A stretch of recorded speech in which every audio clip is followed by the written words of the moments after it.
저희가 계속해서 누가복음 15장에 있는 말씀 세 가지 비유 말씀을 저희들이 선고하고 있습니다. 오늘은 세 번째 비유, 탕자의 비유죠. 하나님 아버지께서 얼마나 죄인들을 사랑하시는지를 우리에게 보여주고 있습니다. 사실 이제 흔히 탕자의 비유라고 말하지만 아버지의 사랑이 여기에 나타나 있어요. 외적으로는 탕자에 대한 거지만, 근데 오늘 이 세 번째 비유는 특별히 말씀의 그 주체가 있습니다. 이 주체라는 것은 바로 뭐냐면, 이 말씀을 하실 때 특별히 주님께서 특정 대상을 위해서 하셨다는 거예요. 그런 이 말씀을 누구도 다 들었냐면 주님의 말씀을 들어왔던 죄인들과 세리들도 다 들었죠. 그럼에도 불구하고 먼저 주 대상이 있다는 것을 우리가 아셔야 됩니다. 그래서 오늘 15장 1절을 보게 되면 이 세 가지 비유의 말씀의 배경이 나오고 있어요. 모든 세리와 죄인들이 말씀을 들으러 가까이 나오니 그랬습니다. 아니, 주님이 이 땅에 계실 때 누가 봐도 하나님 앞에서 죄인이고 또 사람 앞에서도 죄인이에요. 남자로서는 세리고 여자로서는 죄인이라고 불린 그런 이제 창녀들이 있습니다. 근데 그들이 주님의 말씀을 들으러 왔다는 거예요. 이게 놀랄 일이 아닙니까? 그들 마음에는 무엇이 있냐면, 예수님께서 선지자들이 예언한 그 메시아이시구나. 메시아는 누구세요? 구원자이시지 않습니까? 그들이 비록 이전에 죄에 빠져 있을지, 현재까지 빠져 있을지라도 내가 하나님께로 돌아가야 되겠다 하면서 이제 주님의 말씀을 들으러 왔다는 사실이에요. 그러면 주님께서는 이 땅에 우리에게 하나님의 말씀을 증거하러 오셨습니다. 오늘도 주님께서는 우리에게 무엇을 주시는 분이시냐면 하나님의 말씀을 주시는 분이세요. 어떻게 하나님의 말씀을 주십니까? 내가 떠나가는 것이 너에게 유익하다 그랬죠. 왜냐하면 다른 보혜사 성령이 오셔서 내가 너에게 한 말을 생각나게 하고 깨닫게 하실 것이다 그랬거든요. 이제 이 땅에 계실 때 예수 그리스도도 하나님의 말씀을 증거했고 구속의 역사를 이루시고 승천하신 이후에도 오신 성령님은요 다른 사역을 하시는 게 아니에요. 이 성령님에 대한 많은 오해가 있어요. 이제 대부분 이제 뭐 성령 운동을 한다고 하면서 성령 하는데 참된 성령을 찾기가 어려워요. 우리가 만들어낸 기괴한 성령, 불을 받는다든지 성령님이 오셔가지고 또 새로운 성경을 쓰는 것처럼 이렇게 생각을 한다는 거죠. 근데 이게 이제 얼마나 이게 비성경적이고 이게 이제 마귀적인 일입니까? 여러분, 이게 마귀적인 일이에요. 만약에 어떤 사람이 주님의 말씀을 사칭한다고 생각해보세요. 세상에서도 큰지 아닙니다. 주께서 이 예언의 말씀을 마지막으로 뭐라고 하면 이 예언의 말씀에 무엇인가 더하면 이 책에 기록된 모든 재앙을 그에게 더하실 것이다. 어떤 사람은 또 이 예언의 말씀 가운데 이건 필요 없어. 내 궁이 안 만져. 이거 하나님이 이렇게 심판하시고 뭐 이래야 이런 걸 빼버리는 사람 있지 않습니까? 만약에 이 예언의 말씀 가운데 무엇을 제어버린다고 하면 하나님의 축복에 참여하는 모든 것에서 너희 제어해버리겠다 했다. 이게 뭐냐면 하나님의 말씀은 완전한 말씀이라는 거예요. 저와 여러분에게 주실 모든 말씀을 완전하게 하셨어요. 우리가 생각할 때 이런 건 또 주시면 좋은데 라고 말하는 거, 이게 악하고 음란한 거예요. 왜냐하면 성령께서는 우리에게 완전한 말씀을 주셨다고 하는데 우리는 내게 뭐 필요한 것이 있는데 안 주네요 이렇게 말하는 게 이게 악한 거 아닙니까? 주님의 신실함과 진실함을 이렇게 대적하는 거잖아요. 우리가 이런 관념을 꼭 가져야 되는 것입니다. 그래서 우리가 보니 내 손에 들린 거는 귀하게 여기질 않아. 성경은 누구나 다 들고 있거든요. 그러니까 성경 말씀이 이제 뭐 겉으로는 말씀이 중요해 그런데 말이야 다른 걸 찾고 다니는 거예요. 다른 걸 찾고. 그 현장들이 많이 있지 않습니까? 주님의 말씀에 순종하는 사람들이 얼마나 돼요? 이 사람 저 사람 그게 이제 거짓 선지자인데 선교사든지 목사든지 장로든지 다른 복음을 전하는 게 이게 거짓 선지자 아닙니까? 그런 사람은 얼마나 많이 따라다녀요. 자기 인생을 갈아놓잖아요. 이놈한테 속고 저놈한테 속고 또 속고 또 속을 준비가 다 됐어요. 과거에도 그러지 않습니까? 88이라는 사람이 와가지고 이 나라를 성도를 이제 다 속이고 다 드러났잖아요. 그래 또 속고 또 속고 또 속고 또 속고 그러는 거예요. 이게 뭐냐면 하나님을 믿지 않는다는 것입니다. 하나님을 믿지 않는 것은 뭐를 안 믿는 거냐면요. 하나님의 말씀을 안 믿는 거예요. 하나님의 말씀을 안 믿어요. 일부러는 하나님의 말씀이 최고야 하는데 최고는커녕. 근데 모든 오해가 다 어디 생기냐면 바리새인 이 사두개인들도 하나님을 믿는데 뭐를 안 믿습니까? 부활을 안 믿어요. 영도 안 믿어요. 천사도 안 믿어요. 성경에 중요한 내용을 안 믿어요. 그러니까 눈에 보이지 않는 건 안 믿어요. 내 이성으로 이해할 수 있고 볼 수 있고 들을 수 있는 것만 믿는다는 거죠. 그래서 형사추수의 법을 들어서 예수님은 시험하지 않습니다. 형제가 7이 있었는데 그 마지가 결혼했는데 형수가 자식이 없이 죽었는데 둘째, 셋째, 넷째 다 이렇게 부사가 없이 죽었는데 나중에 그럼 부활한다고 하면 그럼 그 형수는 누구의 아내가 되겠습니까? 참 부활을 안 믿으면서도 또 그런 이제 시험을 낸다는 거죠. 주님께서 뭐라고 말씀하십니까? 너희가 성경도 오해했고 하나님의 능력도 오해했다는 거예요. 성경을 오해했어요. 사도계인들이 얼마나 성경을 잘합니까? 그 잘한다는 거는요, 잘 외웠다는 거예요. 퀴즈대회에 나가서 1등 할 수 있는 사람. 근데 그 사람이 성경을 잘 믿는 걸까요? 아니에요. 우리가 이제 기본적으로 성경 구절을 외우고 아는 것은 좋은 일입니다. 제가 나쁘다는 뜻이 아닙니다. 그런데 그 말씀을 안 믿는 것 자체는 아무 의미가 없다는 거죠. 이슬람에는 어릴 때부터 아이들이 신학교에 들어가지 않습니까? 그 신정국가이기 때문에 율법을 다스리는, 율법을 아는 사람이 그 사회에서 행세를 한다니까요. 중세시대 때 출세하기 위해서 어떻게 했습니까? 사제로 아이를 보내는 거죠. 네? 세상 권세도 갖고 영적인 권세도. 세상에서 출세하는 길이 바로 그런 거예요. 신정국가에서. 이슬람이 그렇잖아요. 어릴 때부터 들어가가지고 이제 어떤 아이들이 있냐면 이 꾸란을 다 외워요. 꾸란을. 꾸란이 얇은 책입니까? 근데 묻는 인터뷰가 있어요. 이걸 아느냐, 뜻이 뭔지 아느냐, 뜻을 모른다. 먼저 그럴 수가 있겠죠. 이제 어린이니까. 먼저 우리가 성경을 창세기로부터 계시록 다 외워요. 그런 사람 나 못 들어봤어요. 근데 외우는데 그 말씀의 뜻을 몰라.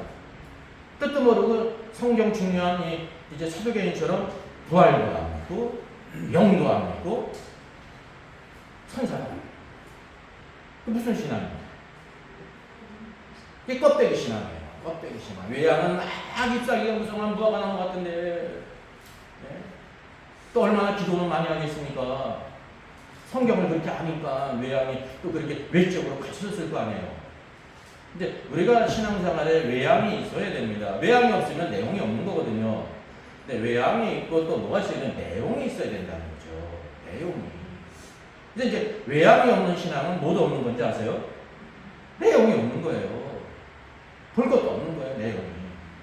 근데 이제 이런 서기관이나 바리새인들, 사두개인은 외양은 있었는데 내용이 없었던 게 문제죠. 그래서 이거 외식한다는 위선자. 성경을 바삭하게 외우는데 그냥 축축축 하면 성경에 나오는데 성경을 안 믿는 거예요. 뜻도 모르고. 그래서 우리가 이 세리와 죄인들이 주님의 말씀을 들으러 왔다는 사실을 우리 한편으로 충격을 받아야 됩니다. 여러분 적어도 창녀는 아니잖아요. 세리 아니잖아요. 인생 세리처럼 살았습니까? 아니잖아요. 세리와 죄인들도 주님의 말씀을 들으러 오는데 정상적인 삶을 살고 뻔듯한 삶을 살았는데 주님의 말씀을 들어오는 사람이 시대에 있습니까? 주께서 말씀하시잖아요. 저 남방 여왕은 솔로몬의 지혜의 말을 듣기 위해서 저 저 멀리 땅 끝에서 유대 땅으로 왔는데 솔로몬보다도 크신 지가 여기 있다라고 말하는 건 뭐냐면 솔로몬보다도 크신 지혜의 왕이 왔는데 그분의 말씀을 들으러 왔다는 겁니까? 안 왔다는 겁니까?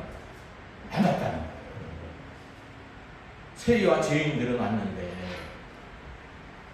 그들이 손가락질하는 세리와 죄인들은 왔는데 손가락하는 사람들은 안 왔다는 거죠. 요나보다 큰 이신 그리스도가 여기 계시는데 그분을 안 믿는다는 것입니다.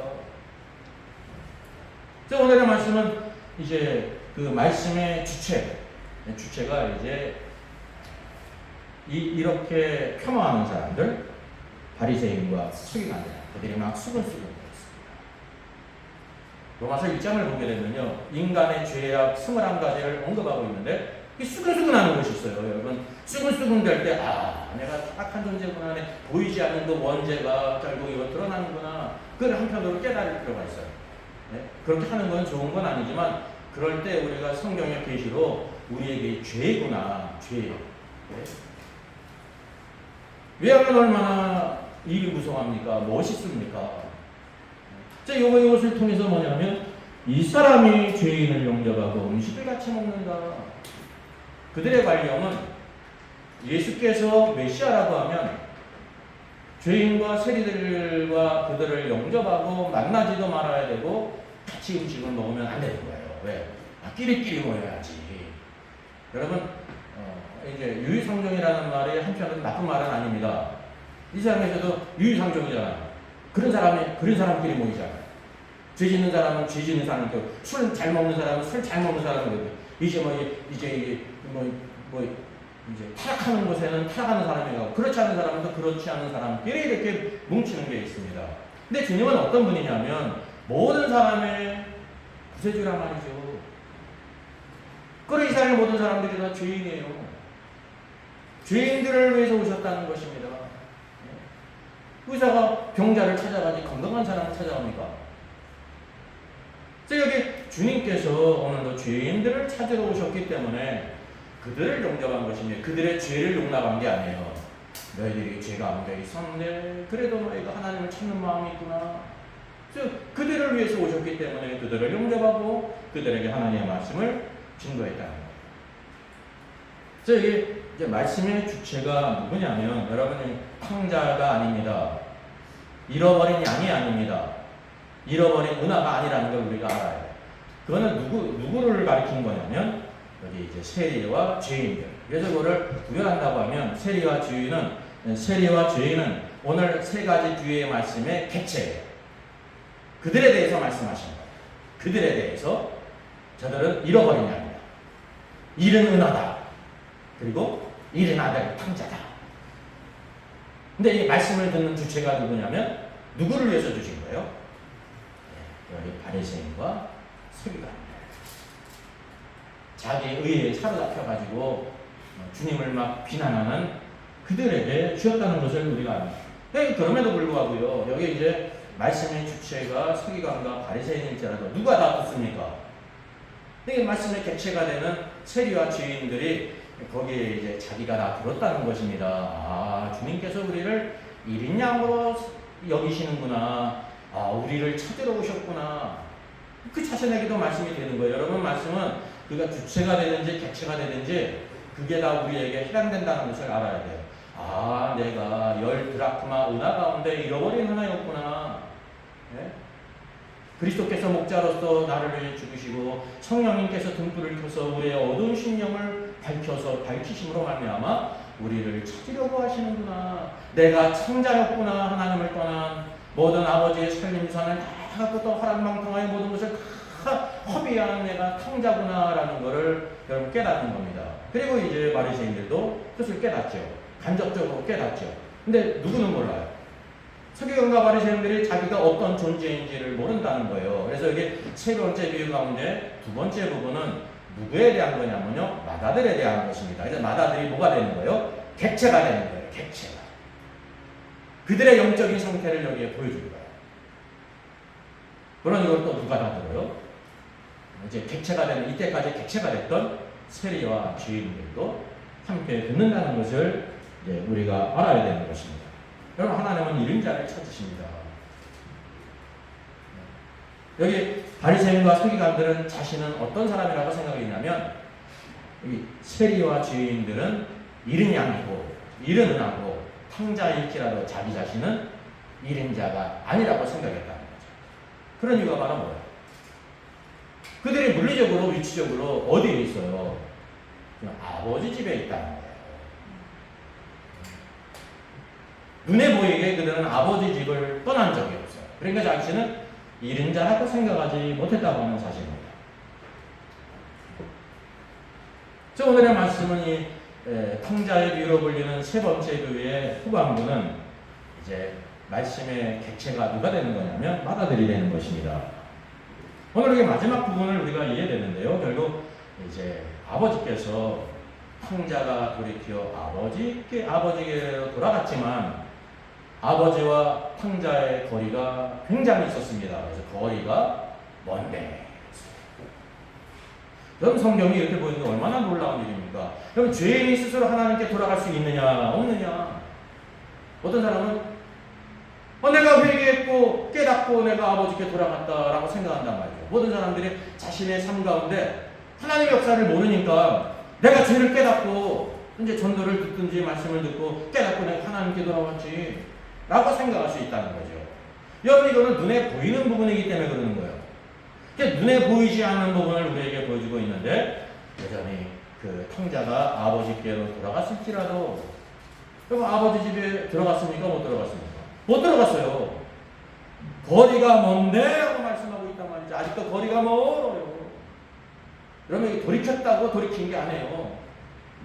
완전히 아버지 집으로 돌아가야 된단 말이죠. 아버지를 만나야 되지 않습니까? 근데 아버지가 이미 집 밖으로 나와 있었고 그 아들을 봤다는 것입니다. 아버지가 그를 먼저 받고 그에게 달려갔다는 거죠. 어떤 거리가 먼데.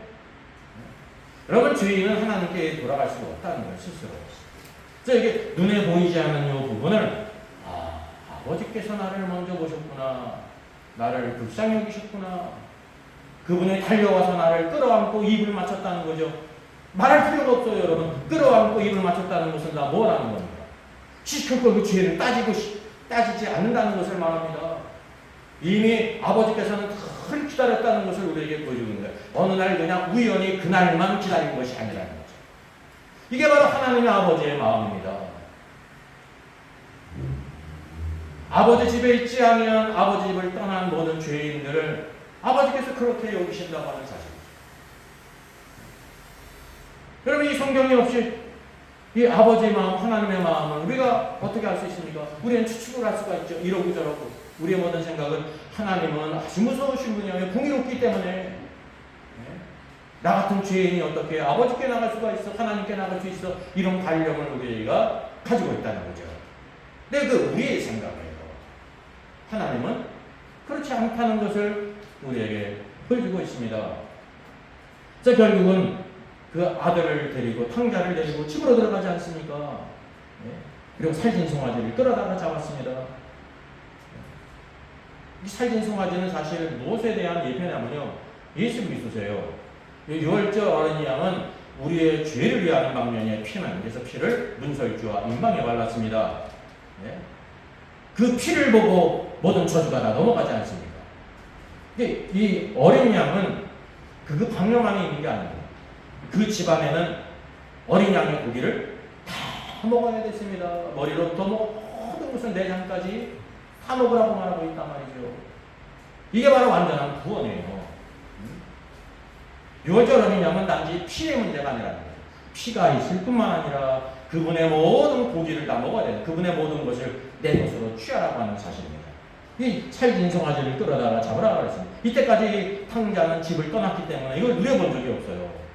돼지가 먹는 귀염나무 열매로 먹으려 했지만 그것도 여의치 않은 아주 비참한 상태가 되지 않습니까? 우리가 먹고 즐기자. 이 아들은 죽었다가 다시 살아났으며 그랬습니다. 우리가 이전에 그리스도 안으로 들어오기 전에 죽었다는 것입니다. 에베소 2장 1절은 뭐냐면 허물과 죄로 죽었더니라고 말합니다. 과거예요, 과거. 죽었다. 죽었는데 어떻게 예수를 믿었느냐? 영적으로 죽었다는 거예요. 영으로. 하나님과의 교제가 단절됐다는 거죠. 근데 이제 살아났다는 것은 영으로 살아났다는 것을 말한다는 사실이죠. 그래서 죽었다가 다시 살아났으며 내가 잃었다가 다시 얻어노라. 다시 잃었다가 얻어노라. 그들이 즐거워하더라 그랬습니다. 아버지가 즐거워하고 집안에 있는 모든 종들이 다 즐거워했다고 하는 사실이죠.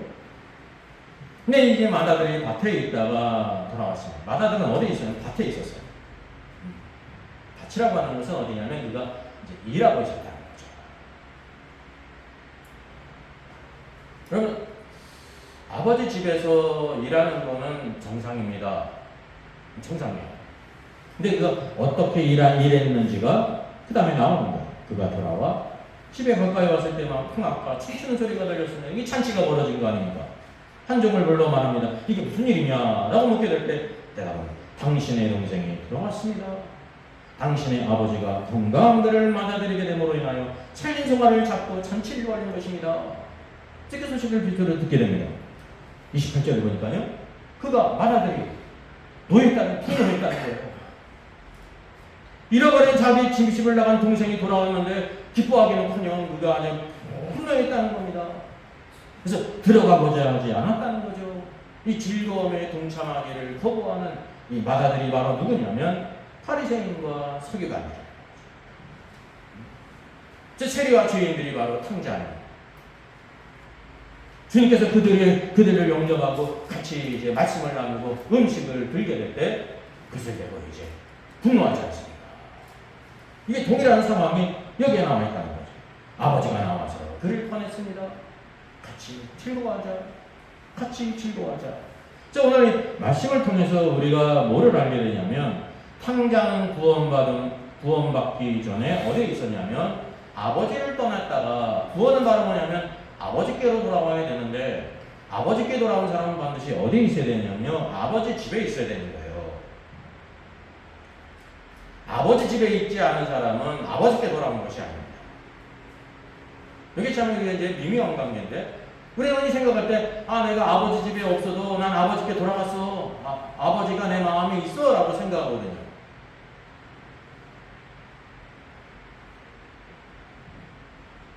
아버지 집은 뭐가 살긴 종아리를 잡아 잔치를 벌이고 있어요. 그 지금 탕자는 지금 아버지가 배설한 그 모든 살긴 송아지를 지금 누리고 있지 않습니까? 우리가 먹고 즐기자. 그럼 먹고 즐기지 않는 사람은 아버지 집에 있는 게 아니에요. 아버지 집에는 반드시 뭐가 있냐면 먹고 즐길 것이 있어요. 이게 바로 무엇에 대한 얘기입니까? 교회에 대한 얘기예요. 그럼 아버지 집이 어디라고 생각합니까? 많은 사람은 이런 것을 이제 곰곰이 생각하게 될 때, 아버지가 하늘에 계시기 때문에 아버지 집은 하늘이지, 천국이지. 이게 천국이 이제 장소적인 의미가 아닌데, 그 하늘이라고 생각하는 거예요. 그 구원받은 사람은 그럼 어디에 있어야 되는 거예요? 하늘에 있어야 되는 거예요. 그럼 여러분 구원받지 않았잖아요. 저도 구원받지 않았네요. 왜? 하늘에 있어야 되는데 지금 이 땅에 있잖아요. 이런 우리가 이제 오해가 생긴다고 하는 사실이죠. 누가복음 10장을 보게 되면 선한 사마리아 사람 비유를 통해서 강도 만난 사람을 나귀에 태워서 어디에 데려갑니까? 주막에 데려갑니다. 주막 여관에 데려간다는 거죠. 나그네들이 쉬어갈 수 있는 것, 또 음식을 먹고 마실 수 있는 포제에 들어가지 않습니까? 나그네 같은 인생 가운데 이 땅에서 쉬고 안식을 누리는 곳이 바로 뭐냐면 여관으로 비유된 교회라는 것이에요. 저와 여러분의 삶 가운데 교회가 없다고 하면 쉴 곳이 없는 거예요. 육적으로는 편한 침대가 있고 집이 있지만 영적으로 하면 먹고 마시고 쉬는 곳이 없다고 하는 사실이에요. 그런데 우리가 뭐를 모르냐면 교회가 어떤 곳인지를 모른다는 것입니다. 예수 그리스도께서 이제 베드로의 신앙 고백을 받지 않습니까? 주는 그리스도시요 살아계신 하나님의 아들이십니다 라고 고백하지 않습니까? 근데 그 고백을 듣자마자 비로소 무엇을 말씀하십니까? 그래서 이제 복음서에서 첫 번째 나오는 아주 중요한 것이 나오는 거예요. 예수 그리스도 다음으로 중요한 게 바로 뭔지 아십니까? 성경은 모두 예수 그리스도에 대한 거잖아요. 그건 이제 기초적인 것이 다 알죠. 이제 실전에 들어가면 또 다 잃어버리지만 구약 성경을 읽으면서 예수 그리스도를 우리가 찾지 못하잖아요. 입으로는 모든 성경은 다 예수님에 대한 것입니까? 라고 했지만은 실제로는 그걸 못 찾지 않습니까? 그 못 찾는 또 이유가 있어요. 예수 그리스도는 대부분 무엇으로 나타나냐면 그의 몸인 교회로 나타나는 것입니다. 머리이신 그리스도는 하늘에 계시지만 이 땅에 무엇을 남기셨냐면 교회를 남기셨거든요. 그래서 내가 이 반석 위에 무엇을 세우겠다고 그랬어요? 내 교회를 세우겠다고 했어요. 내 교회. 여러분, 교회는 주님의 것이에요. 저와 여러분이 교회의 주인이 아니에요. 주님이 주인이세요. 내 인생 뭐냐면 내가 주의 몸된 교회의 지체이기 때문에 주인의식을 갖고 내 교회라고 생각하는 거지. 만약에 여기 잘못 생각하면 내 교회라고 생각하면요 주인이 바뀌는 겁니다. 우리가 이렇게 내가 주인의식을 갖고 사는 거하고 본질적인 것을 구별해야 되는 것입니다. 그래서 이렇게 많은 사람들이 교회를 자기 것으로 생각하는 사람이 있어요. 대다수가 이렇게 뭉치면은 교회를 사유할 수 있다, 마음대로 막 주물를 수 있다고 생각하는 사람들이 오늘날 많이 있지 않습니까? 주님의 주권이 없어졌잖아요. 주님이 놀라운 것은요, 교회를 세우셨다고 하는 사실이죠. 이게 오늘 아버지 집은 교회를 대표하는 것입니다. 그것에 뭐가 있냐면 살린 송아지가 있고 먹고 즐기고 즐거움이 있다는 사실입니다.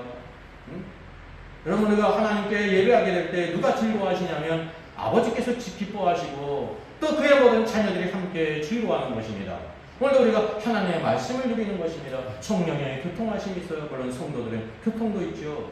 이것이 바로 참된 교회 생활이라는 걸 우리에게 보여주고 있어요. 그래서 죽었다가 살아난 사람, 잃어버렸다가 다시 얻은 자는 반드시 아버지 집에 있어야 된다는 것을 우리에게 보여주고 있습니다. 여기 이제 밭에 있다 돌아온 마다들이 바로 바리새인과 서기관들을 비유하고 있는 것입니다. 로마서 9장 31절 이하는 이렇게 말합니다. 의의 법을 따라간 이스라엘은 율법에 이르지 못하였으니 어찌 그러하냐. 이는 그들이 믿음을 의지하지 않고 행위를 의지하니라. 부딪힐 돌에 부딪혔느니라. 이게 바로 뭐냐면 자기의 의의를 내세우는 서기관과 바리새인들의 영적인 상태라는 거죠. 즉 주님께 감히 이렇게 주님을 비난할 수가 있고 주인들이 주님의 말씀을 들어온 것을 기뻐하지 않을 수가 있어요. 자기 위에 술러닥은 사람. 율법의 율법 역할을 못한 거죠. 왜냐하면 율법은 선하고 좋은 것입니다. 율법 때문에 이렇게 된 게 아니에요. 율법을 해야 하는 서기관과 바리새인들이 잘못됐기 때문에 이게 자기의 공로를 쌓는 하나의 수단으로 이제 훈장했다고 하는 사실이죠. 여러분, 율법은 선하고 의로운데 오늘도 율법은 우리의 상태를 쭉 계시하고 있으면서 나는 율법으로는 행위로는 구원받을 수 없구나라는 걸 깨닫게 하시고 율법이 몽학선생이 되어서 우리를 어디에 인도하냐면 율법은요 반드시 예수 그리스도께 인도하는 거예요. 은혜다. 예수 그리스도께서 우리 죄를 위해 죽으심으로 은혜로 믿음으로 우리가 구원받은 것이라는 것을 인도한다는 거죠. 이 율법은 문제가 없어요. 여러분, 구약 성경의 율법은 나쁜 게 아니에요. 율법이 폐해진 게 아니에요. 완전케 됐다는 것을 알아야 되는 것입니다. 그럼 우리가 율법은 떼놓고 구약은 떼놓고 신약 성경만 들고 다니지 율법이 두껍게 들고 다녀요. 율법의 말씀이 선하다는 거예요. 모두 다 은혜이신 예수 그리스도를 우리에게 증거하고 있죠. 저기 마다들은 여기 말하고 있는 것처럼 뭐라고 얘기를 하냐면 종들이 당신의 종들이 돌아왔습니다. 당신의 아버지가 건강한 들을 다시 마다들이 뭐냐 찬송하지 않았습니다. 분노했죠. 그래서 말해요. 아버지께 대답합니다. 내가 여러 해 동안 아버지를 섬겨 명을 어김이 없거늘 내게는 염소 새끼라도 하주어 것으로 즐기게 한 일이 없더니 아버지의 살림을 청녀들과 함께 삼켜버린 이 아들이 돌아오면 이를 위해서 설진상하게 하다나이다. 이 마음이 불편하고 막 분노가 일어났다는 거죠. 여기 말하더니 지금 섬겨라고 말하는데 섬김이 바로 이제 둘려 노예로 섬기다. 이게 이 명사형이 둘로서요. 종, 노예. 저는 사실 이 단어는 문제가 없는 거거든요. 근데 아들이 밭에서 열심히 이렇게 섬겼는데 그 섬김의 근원이 뭐라는 걸 우리가 알게 됩니다. 이때까지는 몰랐어요. 성실하게 아버지 집에서 밭에서 열심히 일했어요. 그 사실이에요, 여러분. 거짓이 아니에요. 근데 뭐 때문에 섬긴 거예요? 내가 내가 이렇게 했으면 적어도 염소 새끼라도 하나 줘가지고 벗들하고 막 즐기고 이렇게 해야 되는데 그런 적이 한 번도 없다는 거죠. 대가를 받았습니다. 대가를. 아들이었는데 아들이 아니었어요. 그럼 대가를 바라고 일하는 사람이 어떤 사람입니까? 이게 품꾼이에요. 품꾼. 외양은 아들이었는데 내면적으로는 품꾼이었습니다. 아버지의 마음을 전혀 몰랐습니다. 여러분, 아버지가 불의한 게 아닙니다. 지금 이 마다들은 뭐냐면, 아니 모든 살림을 청녀들과 말아먹은 이 아들이라고 하는데 살진 송아지를 준다니, 네? 염소새끼 한 마리 잡는 것도 아깝지. 왜냐하면 나는 이렇게 열심히 한 번도 타락하지 않고 살림을 거덜내지도 않고 열심히 밭에서 일한 나에게 세상에 이렇게 대할 수가 있는가라고 아버지를 오해를 했잖아요. 이제 아버지 집에 있으면서도 누구를 몰랐냐면요, 아버지를 몰랐다. 여러분, 그럴 수가 있다는 거죠. 여러분, 의자에 오래 앉아있다고 공부 잘하는 거예요? 의자에 오래 앉아있는 게 중요한 건데 마음은 딴 데가 있었다고 하면 쓸데가 없다는 거죠. 신앙생활 오래 했다고 신앙이 좋은 게 아니에요. 그렇다고 그래가지고 신앙생활 적게 하면 많이 한 사람보다 더 좋을 수 있느냐? 그것도 아니라는 거죠. 이게 이제 본질을 알아야 된다는 거예요. 외양이 나쁜 게 아닙니다. 그 안에 내용이 들어가야 된다는 거죠. 내용이. 우리 두 가지를 함께 다 가져야 됩니다. 외양도 많이 가져야 되고 그만큼 내용이 더 가득 차 있어야 된다는 것을 이제 우리가 알아야 된다고 하는 사실이죠. 이제 여기 그는 섬겼는데 종으로서 노예같이 신실하게 섬겼는데 대가를 바라고 의무적으로 섬겼다는 것이 여기 드러나는 거예요. 결국 동일한 단어가 쓰였습니다. 사도행전 20장 19절에 사도 바울이 지금 이제 모든 장로들에게 권면하는 거예요. 내가 곧 모든 겸손과 눈물이며 유대인의 강교로 말미암아 당한 시험을 참고 주를 섬긴 것과 라고 말했습니다. 이게 바로 이제 참된 사역자의 가는 길, 참된 성도의 가는 길, 이런 길입니다. 주님을 진실하게 섬길 때 뭐가 있냐면요, 눈물이 있어요. 남들이 알지 못하는 눈물이 있어요. 이 눈물이 없는 사람은 아직 이렇게 섬겨보지 못한 거죠. 유대인에 많은 관계가 있었습니다. 대적이 있었습니다. 많은 시험이 있었는데 시험을 참는 거죠. 시험을 이기는 길은 뭐밖에 없냐면 시험을 참는 거예요. 주를 섬겼다. 그런 모든 것을 다 극복해야 주님을 섬긴 건데, 섬긴 것이 동일한 단어 둘로예요. 섬겼다, 노예로 섬겼다는 거예요. 이게 이제 섬겼다는 말 자체가 나쁜 말이 아닙니다. 그러나 사도 바울이 섬긴 것과 마다들이 섬긴 것은 단어는 동일하지만 의미가 다르다는 거죠. 사도 바울은 그렇게 섬기면서 주님께 무엇을 요구한 적이 없어요. 내가 이렇게 열심히 섬겼는데 주님 어떻게 나를 이렇게 대하십니까? 유대인의 관계가 이렇게 수많이 있었는데 천사 하나 보내가지고 어떻게 좀 해주시지, 그런 일도 안 하십니까? 육신에 가시가 있는데 이것도 내가 3번이나 기도했는데 그것도 처리 못 해주십니까? 불공평한 아닙니까? 라고 이렇게 주님께 예의를 제기할 수 있잖아요. 근데 그리스도 안 그랬어요? 내 은혜가 내게 족하다. 주님의 약속의 말씀 가운데 온전히 순복했다고 하는 사실이죠. 이게 사도 바울과 주님의 관계는 은혜와 사랑의 관계였어요. 이게 이제 사도 바울이 어떤 자세로 살았다는 것을 말합니다. 아들로서 살았다는 거예요. 하나님 아버지에 대해서 아들로서 살았다는 거예요. 아들로서. 근데 이 마다들은 아들로서 산 것이 아니라 결국은 무엇이 드러나냐면, 그게 사람의 말 가운데 그 마음이 드러나는 거예요. 염소새끼 하나 주면 즐거워했어요. 그 순간 그는 뭐가 되는지 아십니까? 아들이 아니라 품꾼이 돼요.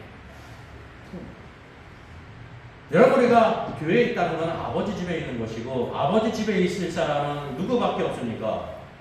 아들밖에 없는 겁니다. 저와 여러분은 다 아들입니다. 우리가 이제 자매님, 형제님 이렇게 부르는 것은 육신의 성을 따라서 부르는 거예요. 이게 나쁜 말은 아니에요. 근데 영적으로 우리는 다 뭐예요? 아들의 위치에 있는 거예요. 하나님은 딸이 없으세요. 영적으로. 만약에 자기 자신을 딸로 여긴다면 딸에게는 뭐가 없어요? 휘업이 없어요. 아들을 휘오스라는 말에는 그 아들이라는 말은 나이가 많든지 적든지 아버지의 상속 권리를 가진 자라는 거예요. 저와 여러분은 하나님 아버지의 모든 유산을 상속받을 권리를 가진 자랍니다. 이게 주어진 거예요. 그 둘째가 필요하죠. 그 권리가 있다는 것을 우리가 증거하는데 아들로서 우리가 성숙해야 되고 아들로서 살아가게 될 때 이기는 자가 될 때 그런 권세를 주시는 것입니다. 우리 구원받은 모든 사람들은 다 아들의 권리가 있지만 장차 주님께서 오실 때 그리스도의 심판석에서 이제 인정받지 못하는 사람은 이 땅에 살아갈 때 어떻게 살아가는 거예요? 아들로 사는 것이 아니라 맏아들처럼 품꾼으로 사는 거예요. 외양은 막 열심히 일했어요. 밭에서 열심히 일했어요. 근데 그게 삶 속에 드러난 적이 없었던 거죠. 나를 이렇게 염소새끼 하나라도 줘가지고 벗들과 즐기한 적이 한 번도 없다는 것이 안 드러났기 때문에 그 마음에 있는 것을 우리가 모르는 거죠. 근데 누구는 알아요? 본인은 알고 하나님은 알아요. 우리 사람은 몰라요. 근데 그리스도의 심판석에서는 그 모든 것이 다 드러난다는 것입니다. 아버지의 모든 것이 아들의 것이기 때문에 아버지는 아들에게 염소새끼 하나 주지 않았다는 거죠. 그럼 긍휼을 받는 사람은 품꾼입니다. 6월절 어린 양을 먹을 때 누구는 먹지 못한다고 했습니다. 품꾼은 먹을 수가 없어요. 일을 했는데 일한 값을 받는 사람. 6월절 어린 양에 참여할 수가 없습니다. 우리가 이제 근본적인 것을 알아야 되는데, 우리가 이제 하나님께 예배할 때, 예배는 누구만의 예배를 드리는 거냐면, 예수 그리스도 하나의 나의 모든 죄를 죽으시고 나의 주가 되심을 믿는 사람, 그리고 세례 받은 사람이 근본적으로 이제 예배를 드리는 것입니다. 그 이제 누가 올 수가 있냐면, 이제 예수님이 누구신지, 하나님이 누구신지를 알기를 원하는 사람이 올 수가 있죠. 그죠? 올 수가 있는 거예요. 그는 뭐냐면, 예배를 드려도 성도는 안 해요. 예배 드리는 게 좋은 거예요. 이렇게 오는 것이 얼마나 좋은 일입니까? 예수님 당시에도 모든 죄인과 세리들이 다 주님께 온 게 아니에요. 그렇지 않은 사람이 있고 그런 사람이 있죠. 그래서 이제 이렇게 예배를 드릴 수가 있는데, 제가 하나 딱 떠오른 게 있어요. 이제 몇 달 전에, 한 4, 5개월 전인가? 이렇게 해서 교회에 나오는 사람이 있는데, 이제 적어도 예수님을 믿었는지 안 믿었는지 이제 저희는 알 수가 없지만, 이제 안 믿었다고 간주해 여러분 편한 겁니다. 무슨 말인지 아시죠? 이제 그냥 세례를 받지 않았으면 안 믿었다고 간주하는 게 정상이에요. 그래서 세례 받지 못한 사람은 이렇게 이제 예배는 드릴 수가 있어도 헌금을 10원이라도 하면 안 되겠다라는 생각을 가집니다. 만약에 남들이 다 하니까 동일하게 할 수 있지 않습니까? 그죠? 1,000원이고 2,000원이고 5,000원이고 10,000원이고 할 수 있잖아요. 그럼 잘못된 생각을 가지고 있어요. 나도 저렇게 똑같이 헌금했으니까 나도 위해서 이제 성도가 되나 보다 이렇게 생각할 수 있잖아요. 아니에요. 그 행위 자체는 나쁜 거 아닌데 그런 위험성이 있기 때문에 세례받지 못한 사람은 이제 헌금을 못하게 해야 되겠다. 그걸 알려줘야 되겠다라는 생각이 제 같은 거예요. 성경적입니까? 아닙니까? 성경적이죠. 난 예수님 믿어요. 소용없어. 믿었으면 세례를 받아야지. 세례를 받아야 인정받는 거예요, 여러분. 마음으로 믿으면 주님은 인정할 수 있어요. 근데 우리는 인정하면 안 되는 거예요. 왜? 그 고백이 없었잖아요. 고백. 무슨 말인지 아시겠죠? 저에게 맏아들의 말을 통해서 그 마음속에 생각했던 그 모든 것이 다 드러났다는 거죠. 여기 맏아들이 아들로 살았습니까? 아니었습니까? 아니었잖아요. 이게 집안의 탕자였다는 것입니다. 서기관과 바리새인들은 지금 세리와 죄인들이 예수님께 나와서 말씀을 듣고 이렇게 같이 음식을 넣는 거 볼 때 속이 열불이 났거든요. 네, 자기 일을 사로잡힌 사람은 자기를 막 높이고 다른 사람을 막 일으켜야 기뻐하고 즐거워하는 그런 재미로 살아가는 거예요. 인생이라는 것은. 그게 사람의 재미입니다. 그게. 타락한 사람. 하나님은 그걸 용납하시라고 했어요. 그래서 오늘 이 탕자의 뒤에 후반부의 말씀의 주체가 맏아들인데, 맏아들이 바로 서기관과 바리새인들에 대한 것입니다. 너희는 자기 사로잡혀 있구나. 하나님 앞에 교만하다는 것입니다. 너희가 바로 잃어버린 자다. 그래서 아버지 집을 떠난 죄인이 있고 아버지 집에 있지만 죄인이 있다는 것을 우리가 알아야 합니다. 느헤미야 8장을 보게 되면 하나님의 역사로 인해서 다시 유대 땅으로 돌아가지 않습니까? 저기 느헤미야 8장 이제 8절 이하를 보게 되면 느헤미야가 하나님의 백성들을 모아놓고 하나님의 율법책을 낭독합니다. 그리고 그 뜻을 해석합니다. 그러면 하나님 말씀을 낭독하고 읽는 게 중요하고요. 그 뜻을 해석하는 게 중요한 거예요. 뜻을 알지 못하면 아무 소용이 없거든요. 백성이 낭독한 것을 다 그렇게 깨닫게 했다는 것입니다. 이게 바로 여러분 예배예요. 백성이 율법의 말씀을 듣고 막 울었습니다. 자기의 영적인 상태를 깨닫는 거죠.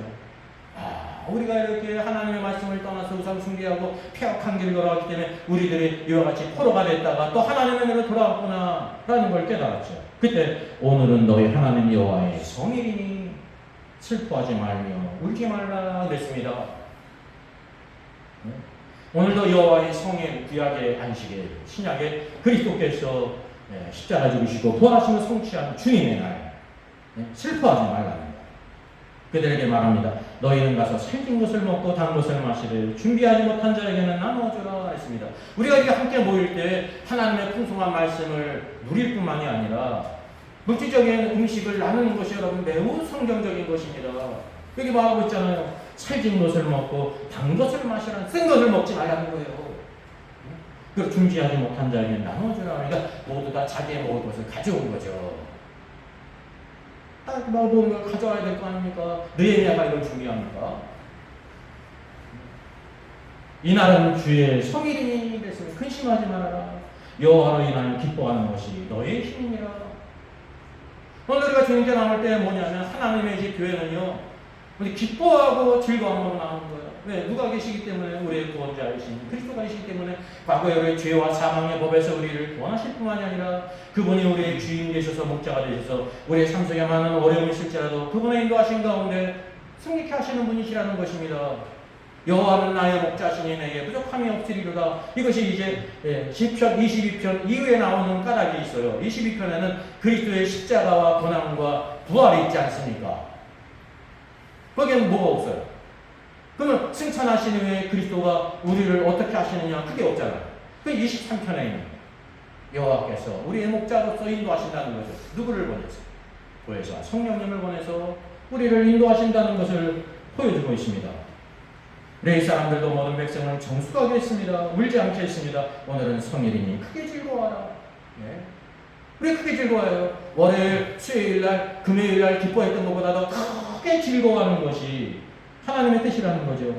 그래서 그 까닭이 바로 무엇이냐면 먹는 것 때문에 그런 게 아니라는 거죠. 이는 그 까닭은 그들이 그 읽어 들려준 말을 밝히 함이라. 이게 하나님께서 주시는 놀라운 축복이라는 것입니다.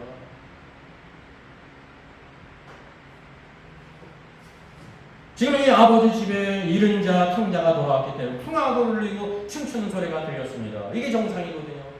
그래서 살찐 송아지를 잡았어요.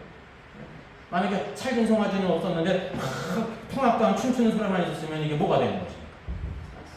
참 이거 이런 일은 없잖아요.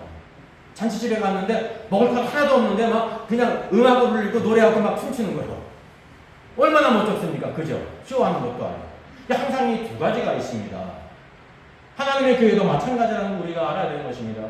신구약 성경의 모든 풍성한 말씀, 하늘의 것과 땅의 모든 하나님의 축복이 담겨진 이 말씀을 듣고 읽어 들려준 말을 밝히 알게 될 때 그들이 기뻐하고 즐거워했다고 하는 사실입니다.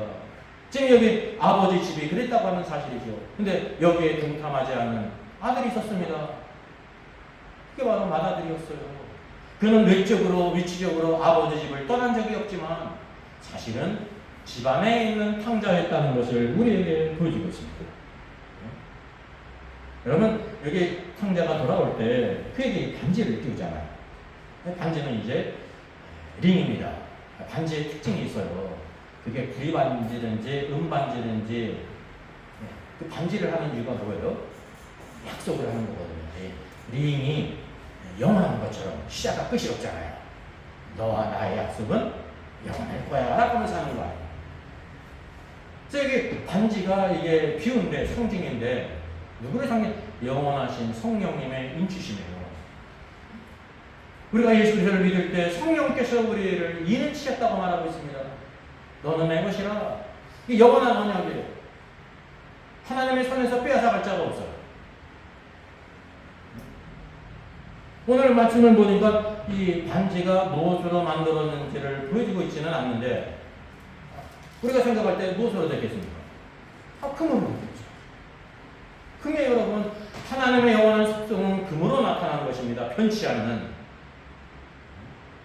여러분 하나님의 약속은 금으로 상징된 것으로 저와 여러분에게 영원토록 변함없이 신실하게 지키시는 분이라는 걸 우리가 알아야 되는 것입니다. 이걸 믿고 가는 사람은 축복이 있죠. 평강이 있어요. 담대함이 있어요. 근데 하나님의 약속을 확신하지 못하면 확신하지 못하는 사람만큼 불안하고 어려운 사람이 없습니다.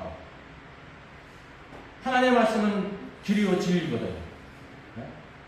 하나님은 항상 너 이렇게 해도 되고 저렇게 해도 되고 그런 말씀이 없어요. 이렇게 하라 이렇게 하라. 왜? 그분이 모든 것이 되시기 때문에 하나만을 제시. 진리는 여러분 하나예요. 이 땅에서도 물리학적인 진리도 하나지 두 개가 될 수가 없다는 거예요. 하나님이 만드신 모든 물질 세계의 법칙도 그러한데 영적인 법칙도 하나라는 것입니다. 이것도 맞고 저것도 맞을 수가 없다고 하는 사실이죠. 여러분 이것을 아는 사람과 모르는 사람은 천양계의 삶을 하늘과 땅이 먼 것처럼 전혀 다른 삶을 살아가는 것입니다. 오늘도 이 집안에 있었고 밭에서 신실하게 일했던 이 마다들은 사실은 그의 영적인 상태가 어떠했냐면 품꾼에 불과했다는 것을 알게 됩니다. 그래서 여기 주님께서 이 탕자는 둘째 아들은 집을 떠난 탕자고 마다들 서기관과 바리새인들 율법을 지켰는데 율법을 지키는 게 나쁜 게 아닙니다. 그런데 그 율법 지킨 것을 자기의 공로와 의를 상하로 삼았던 사람들 너희는 집안에 있는 탕자다라고 말했습니다. 그 집안에 있는 탕자니까 누구를 찾아야 돼요? 아버지께 돌아와야 되는 것입니다. 아버지께. 오늘도 이 시대 모든 성도들이 그러합니다.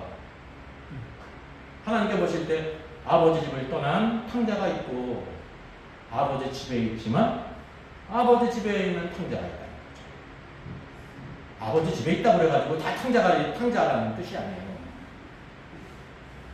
하나님 말씀대로 사는 것 같은데 율법적인 삶을 사는 거예요. 자기 의를 사는 거예요. 자기 의를 삼는 사람은 그 말씀대로 살지 못하는 사람을 보게 할 때 어떻게 되냐면 긍휼히 여기든지 그러는 게 아니라 예수를 믿어도 왜 저렇게 믿어? 저 사람은 거짓 신자일 거야. 구원받지 못했을 거야. 근데 구원받았는데 왜 저렇게 살까? 이게 뭐 되면 다른 사람을 재판하는 사람입니다. 성경에 나오는 판단은요, 이게 이제 분별한다는 뜻이 아닙니다. 분별은 좋은 겁니다. 심지어 여러분 비평하는 게 좋은 걸까요? 나쁜 걸까요? 비평이라는 건 대부분 이제 학문적으로 성경적으로 어떤 사람은 모든 사람은 다 구원을 받을 수 있기 때문에 예수를 안 믿어도 구원받을 수 있다고 주장하는 사람이 많이 있지 않습니까? 그럼 그거를 어떻게 해야 됩니까? 비평을 해야죠. 왜? 성경과 관계된 것이기 때문에. 그 사람이 저기 사업을 하는데 망하든지 뭐 하든지 자기 뜻대로 한다고 하면 거기에 대해서 뭐라고 할 사람이 없습니다. 아무도. 근데 성경을 가지고 다르게 말하게 될 때 우리가 정상적인 사람이라고 하면 그것은 잘못된 성경이라고 말하는 것이 근거를 더 말하는 게 비평이거든요. 세상에서 비평은 좋은 거예요. 민주주의에서도 비판은 여러분 좋은 거예요.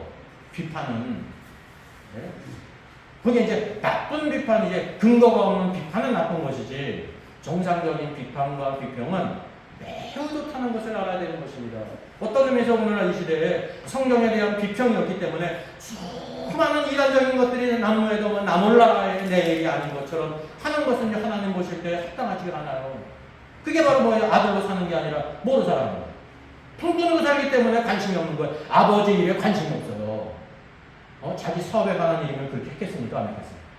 안 할 거 아니에요. 그것을 통해서 우리가 알 수 있는 것입니다. 아들로 사느냐, 통꾼으로 사느냐, 아니 통꾼이 아니면 종이겠죠. 종. 그런데 하나님 아버지의 축복은 무엇이냐면요, 아들로 살라는 것입니다. 탕자 둘째 아들은 집을 떠난 죄인 탕자였고 아버지 집을 떠난 적이 없지만 밭에서 열심히 섬겼지만 집안의 통자가 맏아들이었다고 하는 사실입니다. 모두 누구를 찾아야 된다는 것입니다. 아버지를 찾아야 된다는 거예요. 아버지께로 돌아가야 된다는 거죠. 이건 물리적인 돌아옴이 아니라 내용적으로 돌아가야 될 사람이 있다는 것을 우리에게 보여주고 있습니다.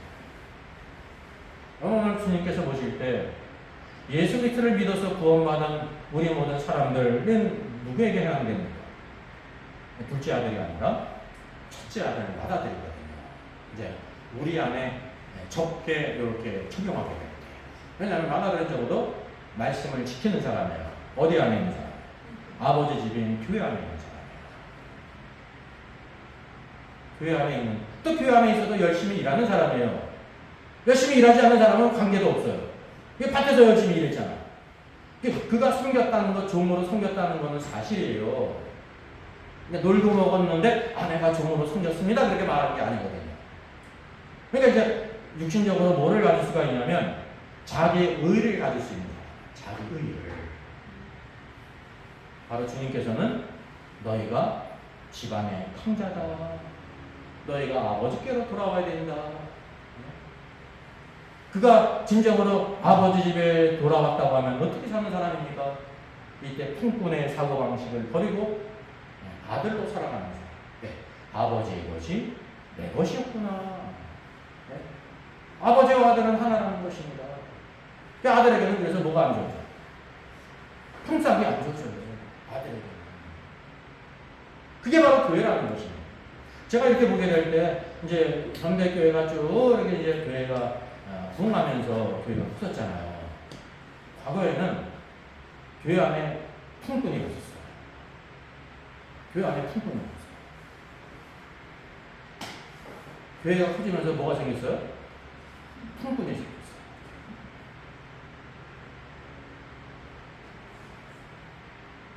그래서 품삯을 따라서 왔다 갔다 다니는 사람. 그 누구라고 말하지 않겠습니다. 그 종류. 그게 이제 아들이 아니었던 겁니다. 교회는 근본적으로 다 아들로 사는 것입니다. 여기 지금 느헤미야가 모든 하나님의 백성들을 얘기할 때 뭐라고 얘기했습니까? 그들이 다 이제 살진 것과 단 것을 느헤미야가 준비했어요? 백성들이 준비했어요? 백성들이 각자 다 준비해 오는 거예요. 그리고 혹시 가난해가지고 준비하지 못한 사람들 너희가 나눠주라 그런 거죠. 교회가 바로 그런 것입니다. 교회의 모든 것은 다 누가 준비하는 거예요? 성도들이 준비하는 거예요. 왜? 아들이기 때문에 아들. 그 준비하지 않은 사람이 있다고 하면 손님일 경우에는 준비하는 거예요. 손님일 경우는. 지나가는 사람 나그네는 준비할 수 있어요? 없어요? 없죠. 그거 시키지도 않아요. 나그네는. 나그네는 여기 들어와가지고 일할 자격이 없어요. 그거 시키지도 않고. 주님께서 오늘도 이 서기관들, 파리새인들 외적으로는 아주 위안이 있었습니다. 근데 결국 그들의 말 한마디에 무엇이 드러났냐면 그들의 영적인 상태가 이렇게 드러납니다. 여러분 이 드러난 것을 주님께서 보시냐면 잘 깨달을 수 있도록 보이신 것입니다. 그게 바로 은혜예요. 우리가 하나님께 나올 때 무엇을 보여야 되냐면 내가 하나님 앞에 얼마나 악한 자인지, 죄인인지, 형편없는 자인지. 내가 이렇게 볼 때 그냥 괜찮은 것 같았는데 이만하면 됐다고 생각했는데 겸손하게 그것도 그럴 수가 있습니까? 다른 성보다 외적으로 나을지라도 나는 그냥 중간인가 이렇게 생각할 수 있었잖아요. 근데 하나님 말씀과 성령 안에서 그게 아니라 더 형편없다는 것을 우리가 발견하는 게 바로 은혜거든요. 성령께서 오늘도 우리에게 이렇게 비추시게 될 때 여인이 등불을 켜서 어두운 심령을 비추게 될 때 깊이로 깨닫지 않습니까? 오늘 말씀의 등을 켜고 우리 성령께서 그 말씀 가운데 우리를 비추시는 것입니다. 이게 바로 우리에게 은혜라는 거죠. 우리의 부족함을 깨닫는 게 여러분 은혜예요. 또 한편으로는 내가 부족하지만 내가 이렇게 할까 저렇게 할까 그랬는데 믿음으로 살았잖아요. 잠시 어려움이 있어도 내가 이렇게 하나님의 은혜구나. 그런 거 깨닫는 것도 있죠. 이게 긍정적인 부분이 있죠. 그뿐만 아니라 또 한편으로는 내가 이렇게 했지만 내가 더 확실하게 하지 못했구나. 라는 걸 깨달을 수 있지 않습니까? 그럼 하나님의 말씀은 항상 우리에게 가장 좋은 길을 가져왔어요. 왜냐하면 내 생각과 하나님의 생각이 다르다는 것입니다. 나는 이만하면 됐다라고 생각할 수 있죠. 그렇죠. 근데 하나님의 생각이 내 생각과 같은가라고 할 때 내 생각과 너의 생각이 다르다. 마치 땅과 하늘이 먼 것처럼 그렇게 크다고 성경이 말씀하고 있단 말이죠. 그러니까 하나님은 우리들에게 아주 높은 삶, 하나님의 높은 생각을 따라 살아가는 그런 사람이 되기를 원하신다고 하는 사실. 오늘 여기 세리와 죄인들과 길병잡하고 같이 음식을 드신 예수님을 이해하지 못하던 서기관과 바리새인들, 오늘도 누구에게 주시는 거냐면 집 밖에 있는 탕자에게 주시는 것이 아니라 집 안에 있는 사람들. 집 안에 있는 사람. 내가 이 집 안에 있는 탕자가 아닌지, 내가 아들로서 살았는지, 품꾼으로 살았는지, 그것을 우리에게 보게 하신다는 사실. 어떤 사람이 복이 있습니까? 그냥 받는 사람이 복이 있어요. 주는 사람이 복이 있어요. 사람의 생각은요, 받는 게 좋은 거거든요. 이 나라를 보세요. 받는 게 좋기 때문에 일하지 않고 받으려고 다 작정을 했잖아요. 남의 것을 막 빼앗으려고 작정을 했잖아요. 네? 막 장관들이 나서고 대통령이 나눠가지고 말이죠. 그냥 근데 남들이 수고한 것을 하나도 투다도 않고 일하지 않는 사람들도 이게 나눠야 된다고 막 그러잖아요. 도둑놈 씹어놓은 거 좋아하는 거거든요. 자기 거를 나누면 또 어떻게 할까요? 그냥 나를 씹고 아닙니까? 자기 거를 나누면. 근데 남의 것을 나누는 건 좋은 것이라고 생각한다는 말이죠. 이게 바로 하나님의 공의의 법칙에 전혀 맞지 않는다는 사실입니다. 오늘도 우리가 이 땅에서 아들로 사는 삶의 축복은요, 아버지의 모든 것이 나의 것으로 사는 삶입니다. 품꾼은 일한 만큼 받아가는 사람. 근데 누구와 관계가 없어요? 아버지와 관계가 없는 사람. 아버지. 그래서 이 교회에는 아버지 집은 절대적으로 누가 오냐면요, 원칙적 품꾼이 없습니다. 교회가 품꾼을 쓸 수 있습니까? 없습니까? 없잖아요. 구약의 하나님의 언약궤를 누가 낼 수 있어요? 반드시 하나님의 백성이 매야 되고 하나님의 정한 사람, 고아 자손이 매게 되어 있는 것입니다.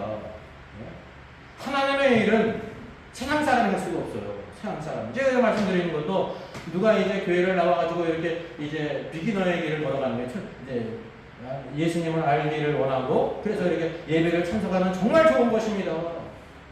그럼에도 불구하고 세례받지 않는 사람은 헌금을 하지 마십시오라고 하는 이유가 그래야 하나님의 공의도 서고 그 사람에게도 유익하다는 거예요.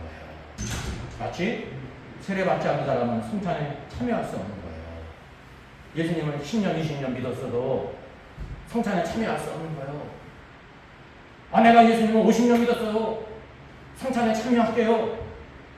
줄 수가 없는 거예요. 이게 줄 수가 없어요. 세례를 받는다는 것 자체가 뭐냐면 작은 행위지만 그게 고백이거든요. 하나님과 사람 앞에 나는 이제 예수님을 나의 구주로 믿고 하나님의 말씀대로 살겠습니다. 예수님이 나의 주인이십니다. 라고 하는 고백이거든요. 그 고백을 안 했잖아요. 마음으로 믿었는지 몰라요. 사람은 마음으로 믿은 것은 볼 수가 없습니다. 그 하나님의 물론 그는 나중에 죽으면 낙원에 가겠죠. 믿었다고 하면. 그러나 일평생 그는 뭐를 받을 수 없어요. 성찬을 받을 수 없어요. 일평생 하나님께 1,000원짜리 하나 헌금할 수 없는 거예요. 이게 성경의 원리예요. 제가 봅니다. 사람이 볼 때는 그게 아무것도 아닌 것 같아요. 아닙니다. 너는 이 땅에 살아올 때 나하고 아무 상관이 없는 삶을 살았다. 지나가는 사람으로 산 거잖아요. 지나가는 사람으로. 아들로 산 적이 없어요. 마음에 믿은 적은 있을지 몰라도. 오늘 이 말씀, 오늘도 받아들게 해주시는 말씀, 집 밖의 탕자나 집 안의 탕자, 모든 사람이 다 죄인이라는 것입니다. 죄인. 우리의 의가 아무것도 없다는 거죠. 오늘도 우리가 나 자신의 의를 내세우지 않고 하나님의 의를 우리가 찾는 사람. 그러게 될 때 나의 모든 삶이 그리스도 예수 안에서 축복된 삶을 살아가는 것입니다. 그 하나님의 집은 아들로서 일하는 것입니다. 일하는 것이 얼마나 놀라운 축복인지를 알아야 돼요. 알메크를 당하게 될 때 수많은 사람들이 내가 일할 곳이 없다는 것이 얼마나 그냥 큰 상신인지를 깨닫지 않습니까? 그 누구나 다 다닌 거니까. 그만큼 성실히 다니면 다 문제 없이 다녔죠. 근데 내가 열심히 일을 해도 회사가 어려워져가지고 나 실직을 하게 될 때 얼마나 큰 어려움을 당했습니까? 영적으로도 여러분, 구원받았는데 아버지 집에서 일한 적이 없는 사람은 나중에 그것이 얼마나 큰 이제 성실이었다는 걸 깨닫는 거예요. 저 여러분이랑 밖에서 놀고 있던 사람 아닙니까? 주인이 나가서 보니까 다 놀고 있어요. 왜 놀고 있느냐? 우리를 써주는 사람이 없습니다. 근데 주님께서 오늘도 우리를 부족하셔가지고 아버지 집에 들어오게 했어요. 아버지 집에서 이 아들이 뭘 했습니까? 밖에서 일을 했잖아요. 그게 아들로서 사는 삶이거든요. 근데 구원받았다는 증거가 뭐냐면 아버지 집에서 일을 해야 된다는 거예요. 근데 오늘 많은 사람들은 아버지 집에서 일을 하지 않는, 아무것도 안 하는 것을 뭐라고 여깁니까? 자유라고 생각합니다. 좋다고 생각하지 않습니다. 그 잘못된 생각이에요. 세상에서 놀고 먹는 거는 어떤 면에서 좋은 면이 있어요. 일하지 않고 월급 받는다고. 근데 영적인 면에서 그런 일은 없다는 것을 우리가 기억해야 되는 거죠. 그래서 오늘 이 누가복음 15장의 세 번째 비유를 통해서 여기 누가 더하면 잃어버린 자, 하나님의 집을 떠난 주인들이 있을 뿐만이 아니라 아버지 집에 있었던 마다들도 하나님의 잃어버린 자였다라는 것을 우리에게 보여주고 있습니다. 너도 아버지께 돌아와야 된다. 위치적으로만 아버지 집 교회에 있지 않고 너희가 아들로서 살아야 된다라는 걸 여러분 우리에게 보여주고 있습니다. 이것이 우리에게 참된 축복이에요. 오늘 현재적인 구원을 누리는 놀라운 축복들, 오늘도 하나님의 마음을 알고 아버지의 마음을 알아서 이 시대 아들로 살아 승리하는 저 여러분 되기를 주님의 이름으로 축원하겠습니다. 아멘.